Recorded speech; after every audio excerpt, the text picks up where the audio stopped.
Hi everyone, this is Matt, Squeaky Clean Air, Squeaky Clean, Instagram, Squeaky Clean Air, add us up. What are we going to be doing today? Today we are going to be working on Lendle Drivens.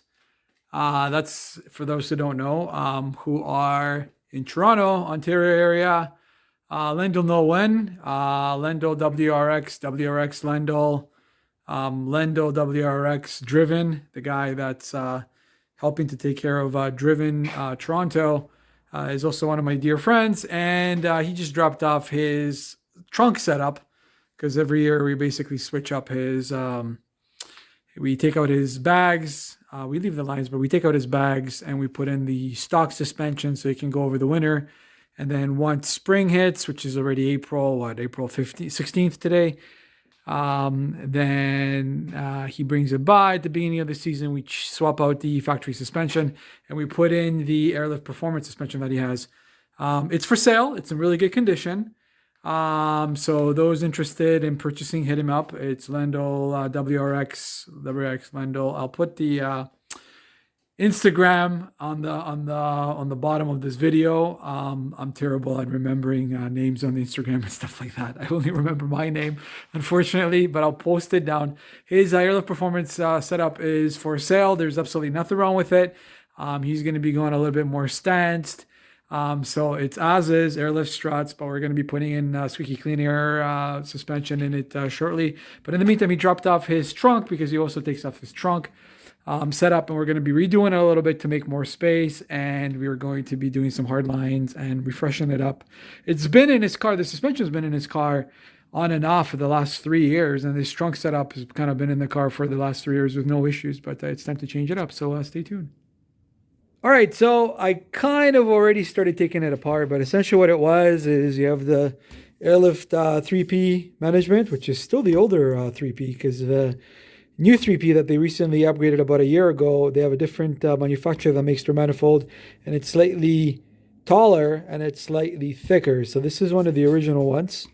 No issues with those. Pretty good brand. I like Airlift Performance. They've been around for a long time. They produce decent quality stuff, so perfect. So we did his setup with Airlift 3P back in the day, and it's still working, and that's before we launched our own brand, but we're still an authorized dealer for Airlift Air Performance products, so hit us up if you want to purchase any of that stuff, whatever. But what it was essentially is you had the two Bayer 444Cs. One on here, I already started taking it apart. And he had a nice little sort of a hardline setup that was going around here, and it was going into this side. It was kind of basic. It was one of the very first few early hardline setups that I did. You know, things have changed quite a lot now, and I do things a little bit different. You know, so we're going to clean it up a little bit, but the whole idea is we're going to still retain the tank. But instead of having this kind of an overhead here, I'm going to actually weld up a bracket that's going to put the compressors right above the tank. So the compressors are going to be sitting right above the tank. And then here's his old hardline setup that I removed. But his compressors are going to be sitting above the tanks like this. So that will clean up this whole area here, even more trunk space. We're gonna put it up. But I think what I'm gonna do is I'm gonna kick it up a notch a little bit. Instead of putting it standing up like that, I'm going to actually twist them like this. So it'll look pretty fucking crazy for a small setup. So stay tuned as I go about doing that. So for what I did is I removed the Bayer compressors, the old fittings that were in here. I removed them. I put in some Loctite 545, and I put in compression fitting in here, and I put another compression in here, just getting it ready. And I'm going to remove that. I'm getting ready to sort of clean up the compressors. It's still working pretty good. There's no issues. There's no leaks. I refurbished the check valves, which are over here. So I cleaned the plungers from the inside. Clean all the gunk and all the rot, and the plungers move freely now. And I put a little bit of lube in there so the spring and the plunger doesn't get stuck, and it's nicely lubricated. So we were able to refurbish his old check valves, so those should last for a while. Clean them out with some compressed air, and double check to make sure that if you're pressing or if you're blowing air from this side, opposite to the arrow that's on the actual check valve, none of the air falls back in, which that's what's really the purpose of a check valve is, right? The purpose of a check valve is to allow air burst through only one way, but not backwards. So higher pressure here pushes the air, but because there's a plunger in there, it closes, and it kind of keeps the air in your tank, which would be over here. So that's the direction of the airflow. So we got to make sure that the plunger in there closes freely, it doesn't get stuck, because one of the biggest issues of leaks, especially with the most common Viair and tank setups, is that the plunger inside there, and we have a whole video about check valves, gets stuck. And when it gets stuck, none of the air stays, put in the tank. It keeps flowing back into the compressor and leaks through the head. So you never really build up any pressure. So your compressors keep running and running and running and running for 5, 10, 15 minutes, and it barely, makes any pressure, builds up any pressure inside the tank. Of course, if your compressors are super, super old, like a couple of years old, you might have a good working check valve, but if your pistons are full of carbon and the insides or the actual guts of the compressor in here are, not moving freely and they're stuck and there's a lot of carbon building in that, well, it's just not going to operate the way it's supposed to. So that's also could be another thing. And that, when you're at that stage, you need to take it all apart, get a Viair rebuild kit, try to rebuild it yourself, or no, don't even bother. Just get rid of it and buy a dual pack and set up a new compressor. So one of the big things that I talk about is when you guys are buying used setups, you guys tend to forget because you're so, blinded by the fact that you guys are going to save $50, is that you guys are buying used compressors. And used compressors are the biggest single most consumable when it comes to air suspension, is just because of the way and the amount of work that they put in, right?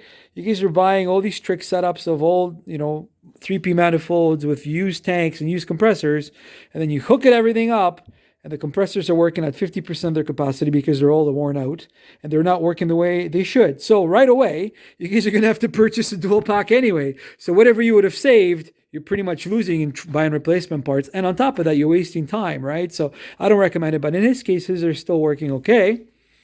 And we're going to basically clean them up a little bit and, clean the lines going into them. So we're going to definitely reuse them. I'm going to change the brackets because I think I want them to sit flat. So we're going to work on that. And his check valves are good. We can still reuse them. And stay tuned as I clean it all up, and I'll show you the stages on how we do it. Okay, so we're continuing with Lendle, WRX Lendle, Driven Lendle's trunk setup. I cleaned everything up. I'm not really sure what you guys have seen so far, but I kind of repolished the tank so it's a little bit more shiny. I did some elbows on the sides, and I put the check valves, cleaned out the check valves that I did before, and I refurbished them nice and clean from the inside. Put some lubricating oil in there so they don't seize up, so the plungers are working nice and clean, they're not worn out. Sealed it, put in the elbows. I'm going to do the hard lines here, but first I'm going to be making a bracket to elevate the compressors above the tank, but I don't want them to sit upright, regular basic bit style basically. So I am getting ready to weld up the mounts. So what I'm going to do is, many of you guys probably don't know that these mounting brackets over here can be repositioned. So we reposition them so they're actually going to sit flat. So that way they don't take up too much overhead space, and they'll look a little bit more interesting. Once it's put together, you guys are going to see a lot more on how it's going to look like. But I decided to sort of twist them and have them on the side like that. So normally the basic configuration is with the brackets sitting up like that. I don't want them to be like that. I want them to be on the side just for a little bit of a different look. And I'm in the process of sort of laying them out right now. And I cut up the plates, so I'm kind of aligning it, as you guys can see over here, because I'm getting ready to mark them. And that way I'll know the proper spacing of what I need in order to have the support plate welded up. So I'm kind of just making them, putting them so they're nice and clean on top of the mount holes, just so I can mark them with a black marker and I know where they go into, or even obviously this one is going to be hidden underneath, so I won't be able to mount it. But if I get the 3 solid ones on top over here, 1, 2, and then 3, that should be sufficient enough to hold it on the bracket and then put it over the tank. So stay tuned. But for some of you that don't know, you can rearrange the way these sit. And these little brackets are removable. And hex kind of nuts over here that could be removed with one of these bits. What size is this? Let me check actually. I don't know if it says on here.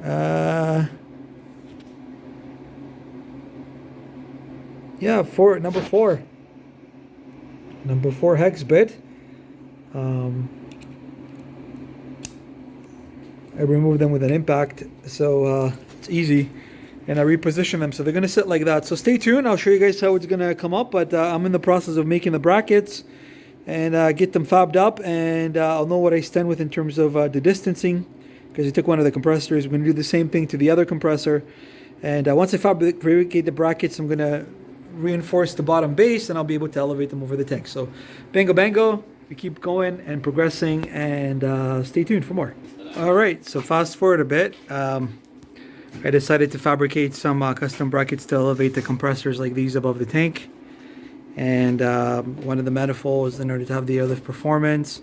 So we kind of revamped Lendle's setup with some hard lines. And he's here actually. What are you doing, man? Cleaning up the trunk. Oh, cleaning up the trunk. It's like peekaboo, cleaning up the trunk. What we're gonna do is each year we go through this. We're gonna be converting Lendle's OEM suspension, and we're going to be putting back his airlift performance shocks. I figured a good opportunity to sort of revamp this trunk setup, which is what we've done, and that way add a little bit of spice, and also gives him a lot more room. So stay tuned as we put this thing back together.